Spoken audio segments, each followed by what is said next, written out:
মুহাম্মাদুর রাসূলুল্লাহ সাল্লাল্লাহু আলাইহি ওয়াসাল্লাম সোনার জবানে বর্ণনা করেন, ও আমার সাহাবীরা শুনে রেখে দাও, জেনে রেখে দাও, ও আমার সাহাবীরা শুনে রেখে দাও, জেনে রেখে দাও, আমি রাসূলুল্লাহ তোমাদেরকে জানিয়ে দিয়ে গেলাম, আমি হাবিবুল্লাহ তোমাদেরকে শুনিয়ে দিয়ে গেলাম, বাল্লিগু আন্নি ওয়ালাউ আয়া, একবার জোরে সুরে বলা যাবে না। বিশ্বনবী বর্ণনা করছেন, ও দুনিয়ার মানুষেরা শুনে রেখে দাও, জেনে রেখে দাও, আমি রাসূলুল্লাহ দুনিয়ার জমিনে একদিন থাকবো না, আমি রাসূলুল্লাহ দুনিয়ার জমিন থেকে একদিন পর্দা নিয়ে নেব, আমার সাহাবীরাও দুনিয়ার জমিনে সারা জীবন বাস করবে না, আমার সাহাবীরাও দুনিয়ার জমিন থেকে একদিন পর্দা নিয়ে নেবে, কিন্তু আখিরি জামানাতে, শেষ জামানাতে, শেষ সময়ে আলেম সম্প্রদায় যারা হবে, আলেম সম্প্রদায়ের কাছে দায়িত্ব রয়ে গেল। বিশ্বনবী জানিয়ে দিলেন, বাল্লিগু আন্নি ওয়ালাউ আয়া, যদি তুমি একটা আয়াত পরিমাণ কোন ইসলাম জেনে থাকো, বাল্লিগু তোমরা সেটাকে পৌঁছে দাও, একবার জোরে সরে বলা যাবে না।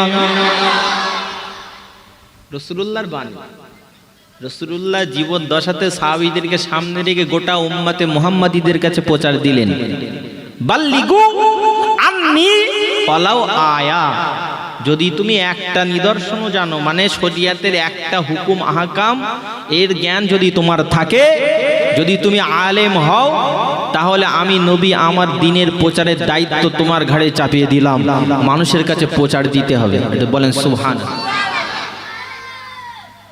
তাহলে এইখানে আসতে গেলে আমার কোনো পয়সা, কোনো ডিমান্ড চলবে? আপনারা মাজমা না দিলেও একদিন না একদিন আমাকে এখানে আসতে হতো, হতো কি হতো না? সেটা তো আমার ফরজিয়াত ছিল, কিন্তু আপনারা মাজমা করে আমাকে সম্মান দিয়ে নিয়ে এসেছেন, এ তো আল্লাহর কাছে আমাকে শুকরিয়া জ্ঞাপন করতে হবে। আল্লাহ, তোমার দ্বীনের প্রচার দেওয়ার জন্য সুযোগটা আমি পেয়েছি, ঠিক না বল? কথা বুঝতে পারেননি? এখন পর্যন্ত হুজুর তাহলে পয়সা না দিলেও হবে, কথা বুঝতে পারেননি?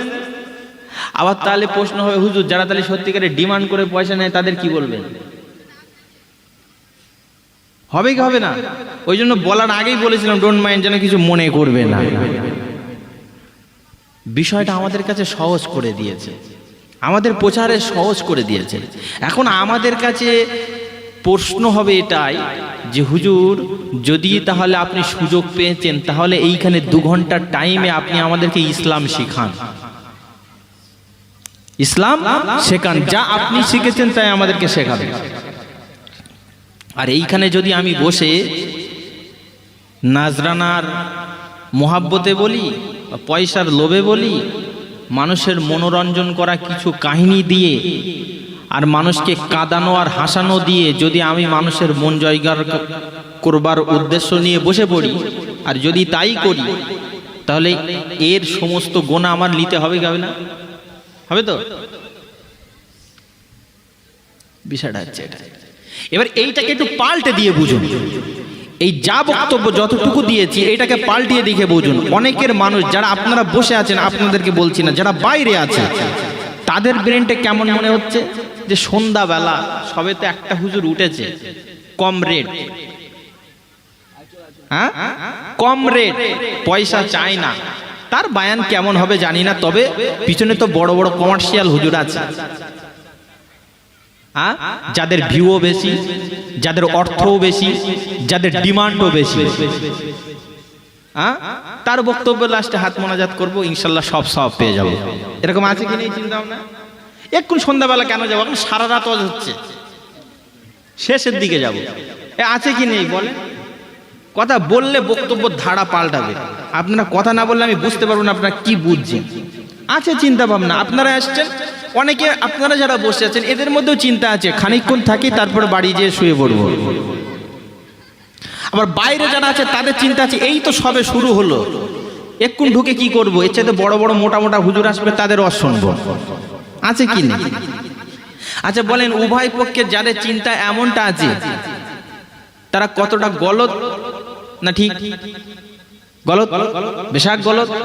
আচ্ছা চলেন এই মাজমা সম্পর্কে, এই যে আপনারা আয়োজন করেছেন এত বিরাট খরচ করে, এই মাজমার কত বৈশিষ্ট্য, কত ফজিলত আছে জানেন?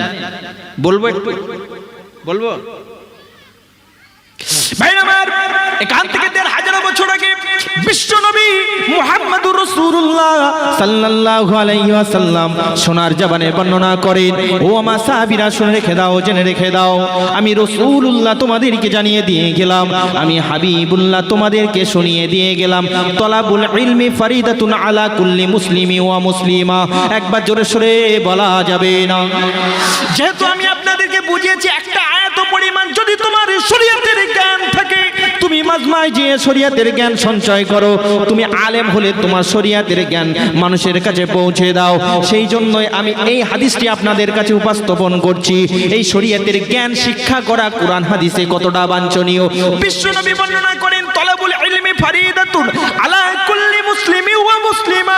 বিশ্বনবী জানিয়ে দিলেন, ও দুনিয়ার মানুষেরা শুনে রেখে দাও, জেনে রেখে দাও, একজন তলাবুল ইলম, একজন ইলম সঞ্চয়কারী, শরীয়তের জ্ঞান সঞ্চয় করা ইসলামের দৃষ্টিতে দেখা যাবে শরীয়তের জ্ঞান সঞ্চয় করা তার উপরে অনিবার্য ফরজ। একবার জোরে সরে বলা যাবে না? তাহলে শরীয়তের জ্ঞান সঞ্চয় করা ফরজ, পৌঁছে দেওয়া দায়িত্ব যেমন আমার, আপনাকে গ্রহণ করাটা এটাও আপনার জন্য ফরজ। এতটুকু বুঝলেন? চলেন, বসেছেন যে জায়গাতে, যেখানে বসে আপনি জ্ঞানটা সঞ্চয় করছেন, এর ফজিলত শোনেন। যেখানে আল্লাহ আল্লাহ রসুলের কথা হয়, যেখানে নবীর কথা হয়, যেখানে শরিয়াতের কথা হয়, হুকুম আহকামের কথা হয়, আমার রাসূলুল্লাহ বললেন ওটা দুনিয়ার কোনো সাধারণ জায়গা নয়, ও জায়গাটা হলো জান্নাতের একটি টুকরা। জোরে বলুন না সুবহান। তাহলে ইসলামী জ্ঞান আমি শিখেছি, আমার দায়িত্ব মানুষের কাছে পৌঁছে দেওয়া, আমার দায়িত্ব মানুষের কাছে প্রচার করা, আর আপনার দায়িত্ব জ্ঞানটা সংগ্রহ করা। এতটুকু বুঝলেন? দ্বিতীয় নম্বরে, যে জায়গাতে বসে আপনি জ্ঞান সঞ্চয় করছেন তার ফজিলত হলো আল্লাহর কাছে জান্নাতের বাগান। একবার জোরে বলেন না সুবহানাল্লাহ। বিশ্বনবী সাল্লাল্লাহু আলাইহি ওয়াসাল্লাম আরো বর্ণনা করেন, যেখানে আল্লাহর কোরআনের আলোচনা হয়, যেখানে দ্বীন শরীয়তের আলোচনা হয়, যেখানে নবী চেনা যায়, যেখানে আল্লাহ জানা যায়, যেখানে আল্লাহর চেনা যায়, যেখানে নবীর প্রতি মহাব্বত হয়, যেখানে শরীয়তের হুকুম আহকাম আলোচনা হয়, বিশ্বনবী জানিয়ে দিলেন, আল্লাহর কোন বান্দা বান্দি ঘর থেকে যদি বার হয়ে ওই গন্তব্যস্থলে পৌঁছে যাওয়ার জন্য যদি মনোনিবেশ করে যদি হাঁটতে থাকে, তার প্রতিটি কদমে কদমে কদমে কদমে আল্লাহর ফেরেশতা জিবরিল ডানা বিছানো থাকে। একবার জোরে সরে বলা যাবে না? যারা হেঁটে হেঁটে আপনারা এইখানে যারা বসেছেন, আপনাদের যদিও বাহ্যিক দৃষ্টিতে দেখা যাচ্ছে আপনারা হেঁটে হেঁটে এসেছেন, হ্যাঁ, খালে বিলে নালার উপর দিয়ে বলেন, মাঠের উপর দিয়ে বলেন, রাস্তার উপর দিয়ে বলেন, যে যেভাবে হেঁটে এসেছেন, নবী পাকের ফরমান অনুযায়ী আপনাদের ওই বাহ্যিক দৃষ্টিতে খালি পায়ে বা চটি পায়ে হেঁটে আসাটা জিবরিল আমিন আলাইহিস সালাতু ওয়াস সালামের ডানার উপরে ভর করিয়ে আল্লাহ চেয়েছেন জান্নাতের বাগানে বসিয়ে দিয়েছেন। জোরে বলেন। কথা বুঝতে পারছেন?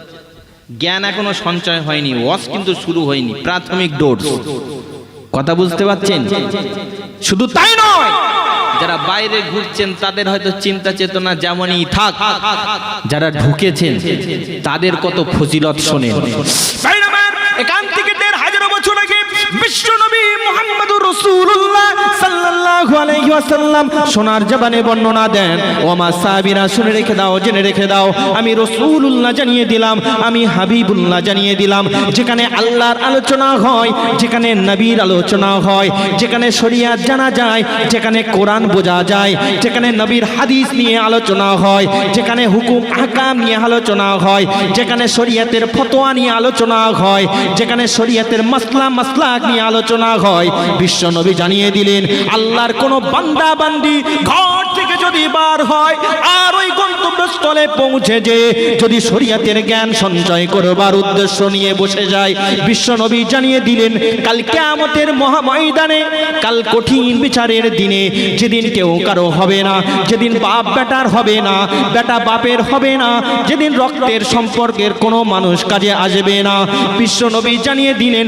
ওই দিনে সাহালাল্লাহু মিন তুরুকিল জান্নাহ, আমার আল্লাহ তাআলা ওই সমস্ত বান্দা বান্দির জন্য তার রহমতের জান্নাতে যাওয়ার রাস্তাটা সহজ করে দেন। আরেকটু জোরে হয় না? আরেকটু জোরে হয় না? নারে তাকবীর! সিলসিলায়ে হক মুজাদ্দিদুল জামাত, না